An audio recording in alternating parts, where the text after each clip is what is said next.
अब आता है एंट्रोपी। एंट्रोपी आया था सेकेंड लॉ ऑफ थर्मोडायनेमिक्स के। एंट्रोपी मतलब होता है, एंट्रोपी को डिनोट करते हैं एस से। इसका मतलब होता है मेजर ऑफ रेंडमनेस और डिसऑर्डर ऑफ द सिस्टम। कितना ज्यादा डिसऑर्डर है, ठीक है। एंट्रोपी का मतलब क्या हुआ, डिसऑर्डर जितना ज्यादा उतना एंट्रोपी ज्यादा। डिसऑर्डर, डिसऑर्डर या रैंडमनेस। तो एक्चुअल में क्या कैलकुलेट करता है, डिटरमाइन करता है, ये करता है डिग्री ऑफ डिसऑर्डर। कितना परसेंट है जो डिसऑर्डर है, कितना ज्यादा डिसऑर्डर है या कितना ज्यादा रैंडमनेस है, उसे कौन मेजर करता है, एंट्रोपी। एंट्रोपी को डिनोट करते हैं एस से, ठीक है। तो एंट्रोपी का मेन क्या है, जितना रैंडमनेस ज्यादा होगा, जितना डिसऑर्डर ज्यादा होगा, उतना एंट्रोपी ज्यादा होगा। एंट्रोपी होता है एस। एस उतना ज्यादा होगा जितना डिसऑर्डर क्या होगा, ज्यादा होगा, ठीक है। तो डिसऑर्डर जितना ज्यादा होगा उतना एंट्रोपी ज्यादा होगा। इसकी वजह से क्या होता है कि जो अब तीन स्टेट है हमारे पास, गैस, लिक्विड एंड सॉलिड। तो सबसे ज्यादा मूवमेंट कौन से पार्टिकल करेंगे, गैस के। गैस के पार्टिकल में रैंडमनेस सबसे ज्यादा होगा, तो एंट्रोपी है जो वो गैस की सबसे ज्यादा हो जाएगी, एंट्रोपी। उसके बाद लिक्विड के पार्टिकल क्या करेंगे, मूवमेंट करेंगे, तो लिक्विड की। और सॉलिड होता है वो अपने ही जगह पे क्या होता है, वाइब्रेट करता है। तो इसलिए जो एंट्रोपी का ऑर्डर है आपका वो हो जाएगा, एंट्रोपी ऑर्डर हो जाएगा गैस, लिक्विड एंड सॉलिड, ठीक है। गैस का सबसे ज्यादा, फिर लिक्विड और लास्ट में सॉलिड का, ठीक। तो समझ में आ गया गैस, लिक्विड, सॉलिड कैसे हुआ। Yes sir. हाँ, तो सबसे पहले इसमें क्या है, एंट्रोपी की डिफाइन है। डिफाइन है अ मेजर ऑफ रैंडमनेस या disorder of the system. System में या सराउंडिंग में जितना ज्यादा क्या है, रैंडमनेस या डिसऑर्डर है, वो एंट्रोपी हो जाएगी। सेकंड है डिनोटेड बाय एस। सबसे पहला स्टेप आएगा डिफाइन का, इसको डिफाइन कर दिया, या डिग्री ऑफ डिसऑर्डर। सेकंड है डिनोटेड बाय, किससे इसको डिनोट करते हैं। सेकंड है कि जितना एंट्रोपी ज्यादा होगी यानी उतना रैंडमनेस ज्यादा हो जाएगा। और इसके बेस पे अगर हम देखते हैं कि जो गैस होते हैं, गैस के पार्टिकल में रैंडमनेस सबसे ज्यादा है, फिर लिक्विड के पार्टिकल में, और सबसे कम है जो वो गैस के पार्टिकल में। तो जो गैस होते हैं उस सॉरी सॉलिड के पार्टिकल, तो जो सॉलिड होते हैं उसमें रैंडमनेस सबसे कम हो जाएगा, ठीक है। अब इसको वो स्ट्रक्चर के थ्रू भी दिखाता है, ये है देखो। अब जो पहला आपको दिख रहा है ये स्ट्रक्चर, ये है आपका सॉलिड का। तो सॉलिड में क्या है, पार्टिकल क्या होते हैं, बिल्कुल अपनी जगह पे मूवमेंट करते, केवल वाइब्रेट करते हैं बस। ये मूवमेंट करते नहीं है, केवल अपनी जगह पे क्या करेंगे, पार्टिकल वाइब्रेट करते हैं बस। तो इसीलिए इसका जो पार्टिकल का मूवमेंट होता है वो बहुत कम होता है, तो रैंडमनेस भी कम हो जाएगा। आपने से हीट करा, ठीक है, हीट करेंगे तो पार्टिकल क्या होंगे, मूवमेंट करेंगे आगे पीछे की तरफ, तो ये लिक्विड स्टेट में आ गया। तो यहाँ पे रैंडमनेस थोड़ा ज्यादा हो जाएगा। पार्टिकल अब क्या करेंगे, यहाँ से मूवमेंट करते रहेंगे, कभी इधर जाएगा ये, कभी इधर, लेकिन ये विद इन सरफेस जाता है बस। जितना सरफेस है बस, इसके बाहर नहीं जा सकता। तो इसमें भी रैंडमनेस ज्यादा होगा, लेकिन जो पार्टिकल है बहुत ज्यादा मूवमेंट नहीं कर पाएंगे। फिर आपने और हीट किया तो जो लिक्विड है वो किस में चेंज हो जाएगा, गैस में। तो अब ये पार्टिकल यहाँ से एस्केप कर जाएंगे, जो ये अपने वेसल रखा है इससे बाहर की तरफ भी जा सकते हैं पार्टिकल, क्योंकि इसकी काइनेटिक एनर्जी क्या होती है, बहुत ज्यादा हो जाती है। काइनेटिक एनर्जी मैक्सिमम हो जाती है गैसेस में, ठीक है।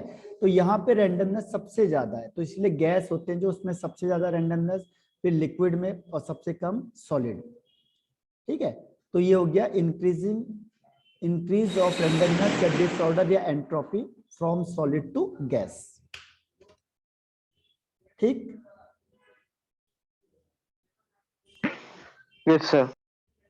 अब आता है कि एक्चुअल में क्या होता है कि जो एंट्रोपी है या एंथैल्पी है, इंटरनल एनर्जी है, इसकी एब्सोल्यूट वैल्यू को निकालना पॉसिबल नहीं होता है। एब्सोल्यूट वैल्यू, अगर मैं बोलूंगा बिल्कुल एब्सोल्यूट वैल्यू बताओ कितना रैंडमनेस है, तो जो एंट्रोपी की एब्सोल्यूट वैल्यू उसको कैलकुलेट करना क्या होता है, डिफिकल्ट होता है। डिफिकल्ट, पॉसिबल नहीं होता, क्योंकि बहुत सारे टाइप के आपके पास क्या होंगे, रैंडमनेस होंगे, उसमें डिसऑर्डर होंगे अलग अलग तरीके के।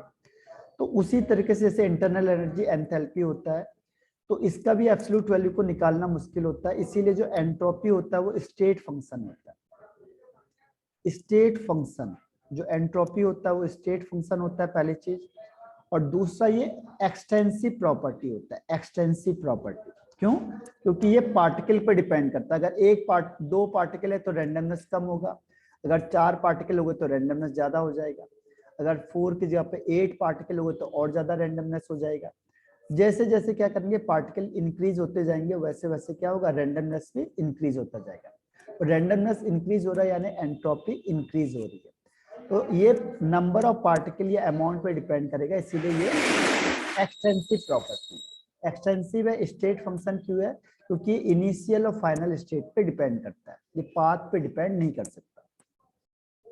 तो इसीलिए क्या करते हैं हम लोग कि S1 पहले इनिशियल सपोज क्या S1 है, या रिएक्टेंट है, जो रिएक्टेंट की एंट्रोपी S1 है, या जो इनिशियल स्टेट है उसमें एंट्रोपी है S1। अब आपने हीट किया, रिएक्शन कराई कुछ, और ये चेंज होके बन गया S2। S2 जनरली किसका होगा, प्रोडक्ट का एंट्रोपी होगा या फाइनल एंट्रोपी होगा। तो हम क्या करते हैं, चेंज इन एंट्रोपी, इसे कहेंगे डेल का मतलब होता है change. Change in entropy is equal to क्या हो जाएगा, entropy, change in entropy is equal to हो जाएगा कि S2 माइनस S1, जितना फाइनल एंट्रोपी है और माइनस जितना इनिशियल एंट्रोपी, इन दोनों का माइनस, इसे कहेंगे क्या, चेंज इन एंट्रोपी। ठीक है, तो चेंज इन एंट्रोपी क्या हो जाएगा, del S is equal to S2 minus S1 हो जाएगा। ठीक, तो ये है आपका, या फिर ये वर्ड आता है, इसका मतलब होता है समीशन। समीशन मतलब ओवरऑल, सपोज करो एक नहीं है, 3-4 प्रोडक्ट है, तो उन सबका सम, तो इसे कहते हैं समीशन। ठीक है, समीशन का मतलब होता है सम, सबका सम करना। और ये गैस को हम ज्यादा देखते हैं इसमें, और ये समीशन ऑफ रिएक्टेंट और समीशन ऑफ प्रोडक्ट, इन दोनों का डिफरेंस हो जाएगा डेल एस, यानी change in entropy, entropy change. ठीक है, अब इसके बाद आगे आता है, इसका फॉर्मूला क्या होता है। देखो, फॉर्मूले में एक चीज का ध्यान रखना है कि जो डेल एस होता है, डेल एस के लिए एक फॉर्मूला आया था इसमें कि जितना Q रिवर्सिबल होगा, यानी कि हीट आप दोगे रिवर्सिबली अपॉन एब्सोल्यूट टेम्परेचर। ये टेम्परेचर नहीं होता बल्कि क्या होता है, एब्सोल्यूट टेम्परेचर होता है। तो इन दोनों का डिवाइड, इसे कहेंगे डेल एस। ठीक है, डेल एस क्या हो जाएगा, Q रिवर्सिबल अपॉन T। ठीक है, और इसकी जो डिफाइन है आपका, वो डिफाइन ऐसे इसको डिफाइन किया गया है। इसकी डिफाइन ये है कि एंट्रोपी चेंज, एंट्रोपी चेंज के लिए क्या डिफाइन किया गया है कि अमाउंट ऑफ हीट एब्जॉर्ब, इतनी अमाउंट हीट एब्जॉर्ब हो रही है, यानी Q जितनी अमाउंट ऑफ हीट एब्जॉर्ब हो रही है आइसोथर्मली एंड रिवर्सिबली। ठीक है, रिवर्सिबल और आइसोथर्मल वे में जितनी अमाउंट ऑफ हीट एब्जॉर्ब हो रही है divided by absolute temperature, divided by absolute temperature at which heat is absorb. तो इसको दिखाते हैं डेल एस। डेल एस का ये फॉर्मूला है, यानी एंट्रोपी चेंज को उसी के बेस पे कर दिया, अमाउंट ऑफ हीट एब्जॉर्ब, कितनी हीट एब्जॉर्ब हो रही है। ठीक है, जितनी ये हीट क्या हो रही है, एब्जॉर्ब हो रही है, कब, जब हम इसे कैसे कर रहे हैं, आइसोथर्मली कर रहे हैं और रिवर्सिबली कर रहे हैं। ठीक है, और डिवाइडेड बाय टेम्परेचर, जितना ज्यादा हम क्या करेंगे, टेम्परेचर देंगे, उतना चेंज कम होगा, उतना जो डेल एस है वो चेंज कम हो जाएगा, और जितना हीट ज्यादा देंगे उतना क्या होगा, एंट्रोपी ज्यादा होगी। तो ये आपका फॉर्मूला आ गया, और इसके बेस पे ये डेफिनेशन आ गई एंट्रोपी चेंज की। ठीक है, आया समझ यस में? सर। अब इसकी यूनिट क्या होगी, देखो यूनिट, यूनिट के लिए क्या करते हैं हम लोग कि जैसे S है Q अपॉन T, तो Q होता है हीट। अब हीट की यूनिट हमें पता है, या तो कैलोरी होगी या जूल होगी, और T होता है टेम्परेचर, तो केल्विन पर टेम्परेचर। और हर हम यहाँ से हर हमेशा मोल पे लेते हैं, केल्विन पर, सॉरी कैलोरी पर केल्विन मोल। अगर ये ऊपर जाएगा दोनों तो जाता है calorie kelvin inverse, mole inverse. दूसरा, अगर यहाँ पे जूल के टर्म्स में लेते हो तो जूल पर केल्विन मोल, तो ये दोनों ऊपर चले जाएंगे, तो जूल पर केल्विन पर मोल। ठीक है, तो जूल को हम कहते हैं एसआई यूनिट, तो इसकी एसआई यूनिट हो जाएगी जूल पर केल्विन पर मोल। ठीक है, और वैसे कैलोरी पर केल्विन पर मोल, तो दो इसकी क्या हो गई, यूनिट हो गई, और उसमें से ये वाली यूनिट एसआई यूनिट होती है। ठीक है, वो उसी के फॉर्मूले से बन जाएगी, ये वाले फॉर्मूले से इसकी यूनिट बन जाती है। आया समझ में? Yes sir. अब इसके बाद आता है कि जो नेक्स्ट पॉइंट है इसमें,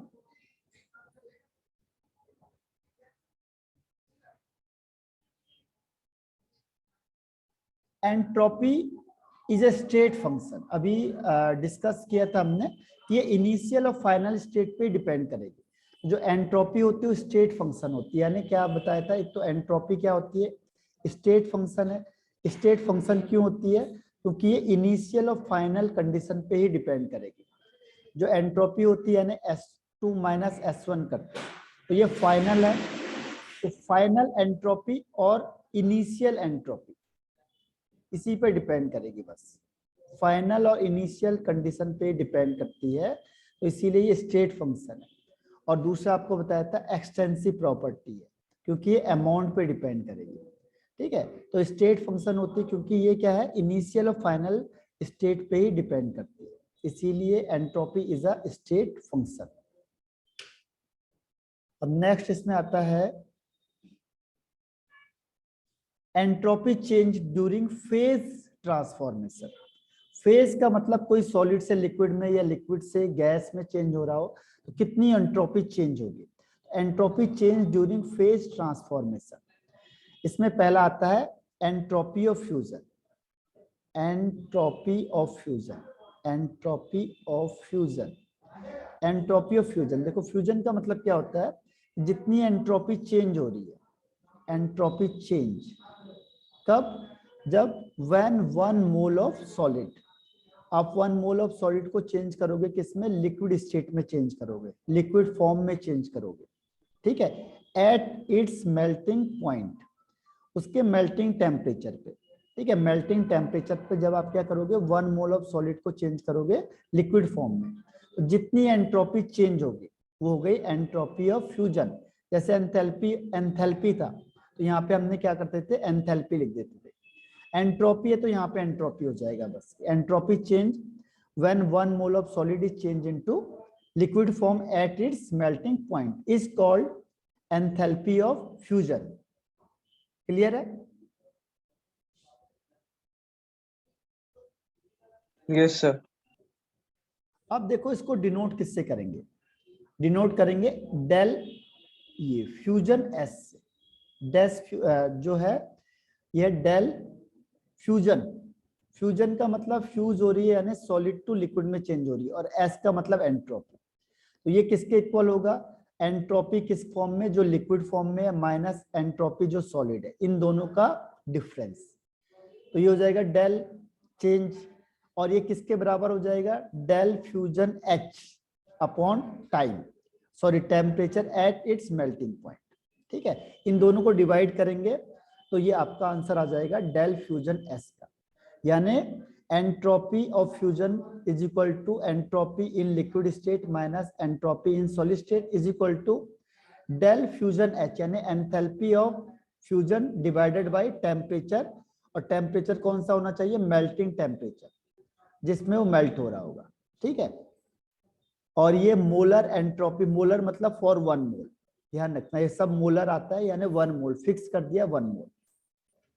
ठीक है, तो ये आपका फॉर्मूला है पहले वाले का, इसमें कोई डाउट? No sir. देखो जैसे आपने एंथैल्पी पढ़ा था वैसे एंट्रोपी है सेम। अब सेकंड आता है entropy of vaporisation.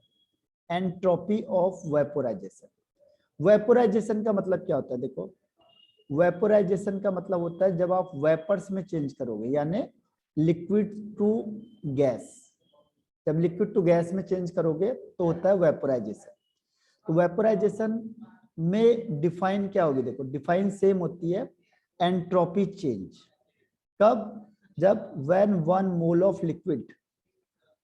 Of liquid is change into its vapour form, जब वो वेपर्स में गैसियस फॉर्म में चेंज होगी at its boiling point. Boiling point में, जब उसके बॉइलिंग पॉइंट में 1 मोल ऑफ लिक्विड चेंज होगी वेपर्स में, तो जितनी एंट्रोपी चेंज होगी that is called entropy of vaporisation. Entropy of vaporisation, ठीक है। तो यहाँ पे हो जाएगा वेपोराइजेशन के लिए VAPS is equal to vaporisation minus liquid, ठीक है, इज इक्वल टू यहाँ पे हो जाएगा del vaporisation H upon boiling point of जो भी आपने ये लिक्विड लोगे उसका बॉइलिंग पॉइंट अपॉन में चले जाएगा, ठीक है। तो ये इसका फॉर्मूला बन जाएगा, ठीक है, ये समझ में आया। Del vaporization S is equal to जो molar entropy of vapours minus molar entropy of liquid is equal to enthalpy of vaporization upon boiling point in degree Kelvin. तो ये फॉर्मूला बन गया किसका, एंट्रोपी ऑफ वेपोराइजेशन का।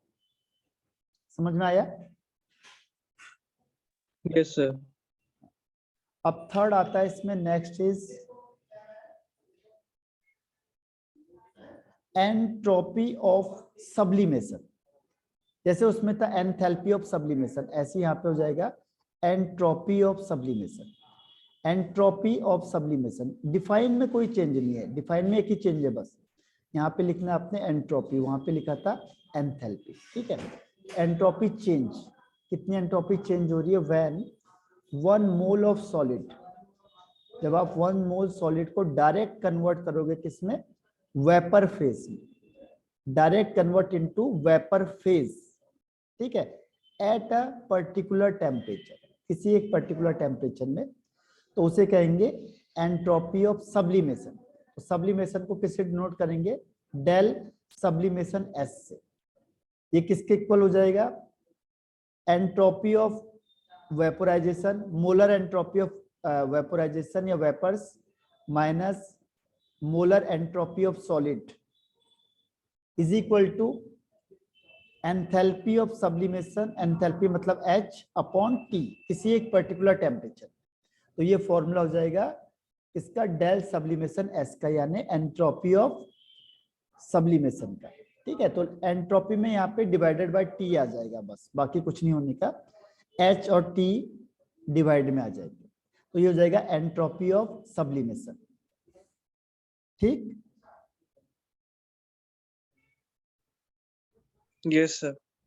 अब इसके बाद नेक्स्ट आता है, नेक्स्ट वन इज, तो ये आपका एंट्रोपी वाला भी फिनिश हो गया, क्योंकि कोर्स रिड्यूस कर दिया आपको तो काफी कुछ हटा दिया है। बस इसमें आएगा स्पॉन्टेनिटी चेंज। स्पॉन्टेनिटी मतलब कैसे पता चलेगा हमें कि ये रिएक्शन स्पॉन्टेनियस है या नहीं है। Spontaneity in terms of entropy, ठीक है, spontaneity in terms of entropy. तो इसमें क्या होता है, देखो डेल एस टोटल, जो टोटल होगा, अगर इसकी वैल्यू प्लस आ गई यानी रेंडमनेस ज्यादा है, अगर ये प्लस हो गया तो इसका मतलब रेंडमनेस ज्यादा है, तो वो रिएक्शन हो जाएगी स्पॉन्टेनियस, यानी वो अपने आप रिएक्शन होगी स्पॉन्टेनियस। जैसे सपोज करो गैस है, गैस आपने बॉक्स में रख दिया, तो अंदर ये गैस क्या है, इसमें रेंडमनेस कम है। अब जैसे इसको बॉक्स को ओपन करोगे तो क्या होगा कि गैस यहाँ से पूरा डिस्ट्रीब्यूट हो जाएगा, यानी इसमें क्या हुआ, एंट्रोपी ज्यादा हो गया। तो ये एंट्रोपी ज्यादा हो गया, इसका मतलब क्या, ये रिएक्शन अपने आप हो रही है, इसमें कोई बाउंडेशन नहीं, ठीक है। तो जो भी जिसमें डेल एस पॉजिटिव होगा, डेल एस टोटल या डेल एस यूनिवर्स, तो उसको कहेंगे हम स्पॉन्टेनियस रिएक्शन, ठीक है। क्योंकि स्पॉन्टेनियस क्या होता है, रैंडम होता है। अगर आप कोई भी वर्क करोगे, अगर आपने लिखना है और रैंडमली लिखोगे तो आप आराम से लिख दोगे, लेकिन अगर आपको बोला जाएगा कि बिल्कुल इस तरीके से लिखना है जैसे यहाँ पे लिखा हुआ है, तो फिर आपको क्या होगा, ये नॉन स्पॉन्टेनियस हो जाएगा। बिल्कुल एक्यूरेट आप नहीं लिख पाओगे इसको, यानी कि जो भी जिसमें डिसऑर्डर ज्यादा होता है, रेंडमनेस ज्यादा होता है, वो रिएक्शन कैसी होती है, स्पॉन्टेनियस होती है। सेकंड वो कह रहा है अगर डेल एस टोटल या फिर डेल एस यूनिवर्स क्या है, नेगेटिव है, ठीक है, तो इस केस में क्या हो जाएगा, ये नॉन स्पॉन्टेनियस हो जाएगा। Non spontaneous, non spontaneous, non spontaneous का मतलब क्या हुआ कि जो डेल एस है इसकी वैल्यू नेगेटिव है, तो नेगेटिव हो गया तो नॉन स्पॉन्टेनियस, और प्लस होगा तो स्पॉन्टेनियस, ठीक है। तो स्पॉन्टेनियस है, नॉन स्पॉन्टेनियस है जो आपका, वो किससे पता चलेगा, अगर डेल एस की वैल्यू प्लस आ गई तो स्पॉन्टेनियस, डेल एस की वैल्यू नेगेटिव आई तो नॉन स्पॉन्टेनियस, और डेल एस टोटल अगर जीरो हो गया तो इसका मतलब वो इक्विलिब्रियम में, डेल एस अगर टोटल क्या हो गया, जीरो हो गया, तो वो किस में आ जाएगा, इक्विलिब्रियम में आ जाएगा, एट इक्विलिब्रियम, ठीक है। तो इक्विलिब्रियम का मतलब क्या हो गया, डेल एस जीरो। ये अगला चैप्टर आपका इक्विलिब्रियम आएगा। इक्विलिब्रियम का मतलब होता है कि जो रेट ऑफ फॉरवर्ड रिएक्शन हो जाएगा equal to rate of backward reaction, दोनों फॉरवर्ड और बैकवर्ड रिएक्शन अगर सेम हो जाते हैं तो उसे कहते हैं इक्विलिब्रियम। तो वहां पे कोई चेंज होने का नहीं है, तो इसीलिए डेल एस क्या होगा, जीरो हो जाएगा। तो इक्विलिब्रियम कंडीशन में क्या होता है, डेल एस की वैल्यू जीरो हो जाती है। तो ये तीन टर्म्स आते हैं इसमें। अब जैसे मैंने आपको पूछा सपोज कि किसमें डेल एस प्लस होगा, और यहाँ पे दे दिया H2 गैस का प्लस ऑक्सीजन गैस का गिव्स 2H2O, और ये दे दिया लिक्विड। तो देखो इसमें रिएक्टेंट है, जो रिएक्टेंट में गैसियस मॉलिक्यूल कितने हैं, 2+1, 2+1 यानी 3 है। तो इसमें रेंडमनेस ज्यादा है क्योंकि गैस है, और जो प्रोडक्ट है, प्रोडक्ट में लिक्विड है, तो गैस तो है ही नहीं, तो यहाँ पे जो गैसियस प्रोडक्ट है वो जीरो हो जाएगा। तो इसका मतलब पहले गैस के 3 मॉलिक्यूल थे और अब गैस के 0 हो गए, तो क्या हुआ, रेंडमनेस कम हो सर गई, नेगेटिव हुआ। हाँ, तो डेल एस नेगेटिव हो जाएगा, ठीक है। तो देखना पड़ेगा आपको, यानी कि इसकी रेंडमनेस कम हो गई, पहले गैस तो रेंडमनेस ज्यादा था, अब लिक्विड आ गया तो क्या हुआ, एक सामने आ गया, तो उसमें डेल एस की वैल्यू नेगेटिव हो जाएगी, ठीक। तो नेगेटिव और पॉजिटिव का पता कैसे चलेगा, ये नंबर ऑफ मोल्स को सम करके, जिसका नंबर ऑफ मोल्स ज्यादा आएगा उसमें रेंडमनेस ज्यादा होगा। अब इसके बाद आता है नेक्स्ट आपका, अब आता है second law of thermodynamics. Second law of thermodynamics, second law thermodynamics है, गिव्स एनर्जी है और स्पॉन्टेनिटी, और थर्ड लॉ। तो ये आपका चैप्टर फिनिश हो जाएगा। तो ये लगभग हम लोग देखो इसमें जल्दी पहुंच गए इसमें, जबकि इसमें थोड़ा सा एक्स्ट्रा भी है, और एक पॉइंट और है इसमें, डेल एच और डेल यू को डिटरमाइन करना, बस। तो अब देखो ये है आपका सेकंड लॉ ऑफ थर्मोडायनेमिक्स।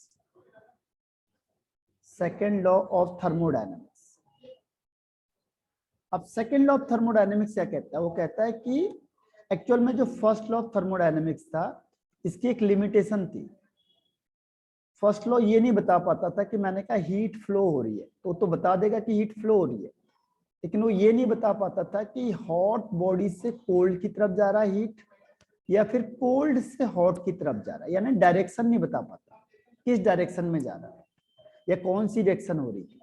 तो तभी सेकंड लॉ आया था कि इसने बोला स्पॉन्टेनियस जिधर होगा उधर ही जाएगा, ठीक है। इसीलिए जो सेकंड है आपका, और जब स्पॉन्टेनियस होगा तो उसमें रेंडमनेस ज्यादा होगी, जो काम अपने आप करोगे उसमें रेंडमनेस ज्यादा है, और जिसमें अपने आप नहीं होगा वो क्या होगा, जिसमें आपको डिक्टो कॉपी करना पड़ेगा तो वहां पे रेंडमनेस कम हो जाएगी, ठीक है। तो रेंडमनेस कम या रेंडमनेस ज्यादा, उसका पता कैसे चलेगा हमें, सेकंड लॉ से। तो सेकंड लॉ ने इस एंट्रोपी वर्ड सेकंड लॉ का था, तो इसने जो मेन है इसको हम थर्ड वाले डेफिनेशन को ज्यादा कहते हैं, क्यों कहता है कि जो 100% यानी जो कंप्लीट कन्वर्जन है, कंप्लीट कन्वर्जन, ठीक है, कंप्लीट कन्वर्जन, कंप्लीट कन्वर्जन किसका, हीट का इनटू वर्क, ये पॉसिबल ही नहीं, इम्पॉसिबल, क्योंकि 100% कोई भी मशीन नहीं बनी है जो 100% हीट को वर्क में कन्वर्ट करते, ये पॉसिबल ही नहीं। जो आप यहाँ पे जो मशीन देखते हो वो केवल क्या करती है, 40%, जो आपने देखा होगा जितनी भी मशीनें आप देखते हो वो 40% चेंज करती है वर्क में। जैसे आपने इलेक्ट्रिसिटी दी और इलेक्ट्रिसिटी से कोई काम मशीन वर्क कर रही है तो ज्यादातर एनर्जी क्या होती है, वेस्ट चली जाती है। जो एनर्जी है वो क्या चली जाएगी, वेस्ट, और उसी को हम कह देते हैं यहाँ पे एंट्रोपी, यानी रैंडमनेस ज्यादा हो गया तो ये जो एनर्जी है ये यूनिवर्स में चली गई। ठीक है, तो कहता है जो 100% हीट है उसको वर्क में कन्वर्ट करना क्या है, इम्पॉसिबल है, या 100% वर्क को हीट में कन्वर्ट करना इम्पॉसिबल है, हो ही नहीं सकता है। ठीक है, कहीं ना कहीं क्या होगा, कुछ ना कुछ एनर्जी क्या होगी, बाहर निकलेगी जरूर। तो ये सेकंड, इसको याद करना है, complete conversion of heat into work is impossible without leaving some effect elsewhere. कुछ ना कुछ क्या होगा, इधर जाएगा, इधर उधर वेस्ट होगा ही होगा। ऐसा तो हो ही नहीं सकता कि जितनी आपने हीट दी वो टोटल किस में कन्वर्ट हो जाएगी, वर्क में, without leaving some effect elsewhere. ये आपका second law of thermodynamics, second law of thermodynamics. तो ये मेन है आपका। ठीक है, समझ में आया सेकेंड लॉ? Yes sir. अब वो कहता है कि देखो एक और है कि all spontaneous process are thermodynamically irreversible. देखो स्पॉन्टेनियस मतलब जो अपने आप होंगे, वो इरिवर्सिबल होते हैं। इरिवर्सिबल क्यों, जैसे आपने पानी को छोड़ा तो पानी कहाँ जाएगा, ऑलवेज नीचे की तरफ जाएगा, डाउनफॉल हो जाएगा। ठीक है, वाटर क्यों, क्योंकि ये स्पॉन्टेनियस है, नीचे की तरफ जाना स्पॉन्टेनियस है। तो वो कहता है ये कौन सी रिएक्शन है, इरिवर्सिबल, क्योंकि वापस नहीं हो सकती है। अगर आप इस वाटर को दोबारा ऊपर की तरफ धकेलोगे तो ऊपर नहीं जा पाएगा, ये नीचे जा सकता है बस, यानी स्पॉन्टेनियस नीचे की डायरेक्शन में है तो वो इरिवर्सिबल हो जाएगा, एक ही डायरेक्शन में होगा, उसे आप रिवर्स नहीं कर सकते। इसीलिए जितने भी स्पॉन्टेनियस प्रोसेस होती है, स्पॉन्टेनियस मतलब नेचुरल अकरिंग प्रोसेस, जो नेचर में अपने आप हो रही है। अगर आपने वाटरफॉल किया, अगर आपने ऑब्जेक्ट लिया और इस ऑब्जेक्ट को छोड़ोगे तो ऑटोमेटिकली नीचे की तरफ मूव करेगा। ठीक है, ऊपर की तरफ ये कभी मूव नहीं कर सकता, क्योंकि ऊपर की तरफ क्या है, नॉन स्पॉन्टेनियस है। ऊपर की तरफ क्या है, नॉन स्पॉन्टेनियस है, और नीचे की तरफ क्या है, ये स्पॉन्टेनियस है। तो नीचे की तरफ ही मूव करेगा, ऊपर की तरफ नहीं करेगा मूव। ठीक है, तो कह रहा है जितने भी स्पॉन्टेनियस प्रोसेस यानी जो नेचुरल अकरिंग होते हैं वो इरिवर्सिबल होते हैं, एक ही डायरेक्शन में होंगे, उसे आप दूसरे डायरेक्शन में चेंज नहीं कर सकते। ये एक और डेफिनेशन है किसकी, second law of thermodynamics. Clear है? Yes sir. और एक और कह रहा है ये देखो कि without help of the external agency. जैसे आपने ये एक ऑब्जेक्ट लिया, कह रहा है कि विदाउट हेल्प ऑफ एक्सटर्नल, कोई विदाउट हेल्प, किसी की विदाउट हेल्प किए क्या है, ये रिएक्शन रिवर्स नहीं हो सकती। जैसे आपको नीचे जाना है तो ये छोड़ दिया आपने तो नीचे चला जाएगा, तो ये स्पॉन्टेनियस है। लेकिन अगर आप इसे ऊपर इसके रिवर्स डायरेक्शन में करोगे, इसको रिवर्स में ले जाना है आपको, तो ये स्पॉन्टेनियस नहीं होगी। इसके लिए आपको क्या करना पड़ेगा, कुछ एक्सटर्नल एजेंट की जरूरत पड़ेगी। ये नॉन स्पॉन्टेनियस है, तो कोई एक्सटर्नल जो अप्लाई होगा, एक्सटर्नल एजेंट आप यहाँ पे यूज करोगे, वो क्या करेगा, कुछ प्रेस फोर्स को अप्लाई करेगा और इसकी वजह से ये रिवर्स डायरेक्शन में जाएगी। अदरवाइज क्या होगा, spontaneous process can not be reverse, ये रिवर्स हो ही नहीं सकती है। ये नीचे तो चली जाएगी क्योंकि नीचे स्पॉन्टेनियस है, लेकिन ऊपर जाने के लिए क्या करना पड़ेगा आपको, किसी एक्सटर्नल एजेंट की हेल्प लेनी पड़ेगी, अदरवाइज ये रिवर्स नहीं हो सकता है। ठीक है, तो ये आपका हो गया एक और डेफिनेशन। इसका मतलब क्या हुआ कि जैसे आपको पता है कि हॉट टू कोल्ड, हीट जो फ्लो करेगी हॉट टू कोल्ड कर रही है, हीट फ्लो। लेकिन अगर आपको कोल्ड टू हॉट करना है तो इसके लिए एक्सटर्नल एजेंट की जरूरत पड़ेगी, कुछ बाहर से कोई चीज, जैसे फ्रिज है, फ्रिज आप खोलोगे तो कोल्ड से हॉट की तरफ जाते, तो उसमें क्या है कि जो हम इलेक्ट्रिसिटी देते हैं और उसमें जो रेफ्रिजरेंट होते हैं वो यूज करते हैं, तब वो कोल्ड को क्या करेगा, किधर की तरफ मूवमेंट करता है, हॉट की तरफ। लेकिन वो नॉन स्पॉन्टेनियस है, जब तक आप इलेक्ट्रिसिटी दोगे या जब तक आप फ्रीज करोगे तब तक ही वो काम करेगा, अदरवाइज नहीं करेगा। लेकिन इसके लिए कोई जरूरत नहीं है, ये तो आप हॉट बॉडी को ऐसे ही रख दोगे तो भी ये क्या होगा, यहाँ से कोल्ड की तरफ मूव करेगा। तो ये तो स्पॉन्टेनियस है। लेकिन वो कह रहा है स्पॉन्टेनियस अगर इसको रिवर्स कर दिया हमने, ठीक है, तो ये हो जाएगी नॉन स्पॉन्टेनियस। और जो नॉन स्पॉन्टेनियस है इसके लिए क्या है, एक एक्सटर्नल एजेंट की जरूरत पड़ेगी, इसकी हेल्प से ये क्या होगा, रिवर्स होगा, अदरवाइज ये रिवर्स नहीं हो सकता। ये एक और डेफिनेशन है, लेकिन मेन कौन सी इसमें, थर्ड वाली डेफिनेशन। ठीक है, याद हो जाएगा। Yes, sir. अब इसके बाद नेक्स्ट इसमें आता है एक और डिफाइन है इसमें। मेन यही लिखना आपने कंप्लीट कन्वर्जन वाला। एक और ये है कि जो एंट्रोपी ऑफ द यूनिवर्स, जो कह रहा है यूनिवर्स है, इसकी एंट्रोपी क्या है, कंटिन्यूअसली इंक्रीज होती जाएगी। क्यों? क्योंकि रेंडमनेस तो बढ़ता ही जा रहा है। आप कोई भी वर्क करोगे तो क्या होगा, रेंडमनेस तो ज्यादा ही हो रहा है, क्योंकि सारी रिएक्शन स्पॉन्टेनियस है। तो जब स्पॉन्टेनियस है तो कुछ ना कुछ हीट एनर्जी क्या है, यूनिवर्स में जाती जा रही है। ठीक है, तो जो एंट्रोपी है, जो रेंडमनेस है, वो कह रहा है वो यूनिवर्स का क्या होगा, कंटिन्यूअसली इंक्रीज हो रहा है, कंटिन्यूअसली। ठीक है, इसमें कुछ भी आप नहीं कर सकते, यानी कि जो क्या है एंट्रोपी है यूनिवर्स की, वो कंटिन्यूअसली क्या होती जा रही है, इंक्रीज होती जा रही है। क्लियर है? रेंडमनेस तो बढ़ती जाएगी। जैसे मैंने अभी कहा कि आप कोई भी मशीन को काम करा रहे हो, मशीन में इलेक्ट्रिसिटी दोगे तो आपने 40% जो इलेक्ट्रिसिटी दी, इसका 40% ही ये वर्क में कन्वर्ट हो पाता है, बाकी तो वेस्ट चला जाएगा। तो 60% कहाँ चला गया, यूनिवर्स में चला गया। तो कह रहा है कुछ ना कुछ, क्योंकि 100% तो पॉसिबल नहीं है, तो 100% अगर पॉसिबल नहीं है और अगर किसी में 90% भी हो रहा है, तो इसका मतलब 10% कहाँ चला गया, यूनिवर्स में चला जा रहा है। तो इसीलिए वो कह रहा है एंट्रोपी क्या है, कंटिन्यूअसली इंक्रीज होती जा रही है, आप इसे रोक ही नहीं सकते, कुछ भी तरीके से कर लो।